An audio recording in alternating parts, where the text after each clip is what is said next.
mentioned Kamala Harris is who you said that the Democratic Party appeared poised to put into that position. You were critical there, obviously, of President Biden's policy. What, if anything, is different? How do you compare yourself to Kamala Harris if she does become the Democratic nominee for president? Well, I think, Kamala Harris is the party of war. She is, she's a war hawk. The Democratic Party was always the peace party. Kamala Harris is a war hawk on Ukraine. She's a war hawk on China. I think that we should be figuring out ways to coexist with the rest of the world as best we can. Of course, we need to protect our national security. I think she's not going to do anything about the national deficit. I've never heard her speak about the chronic disease epidemic, I think she's a product of the corporate control of our democracy.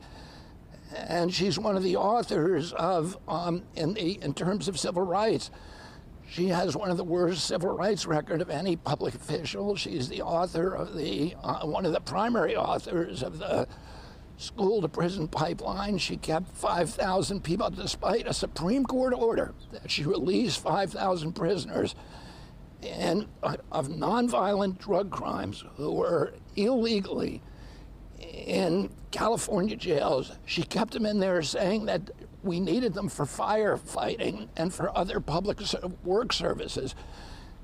And that's just a modern version of indentured servitude, a modern version of slavery.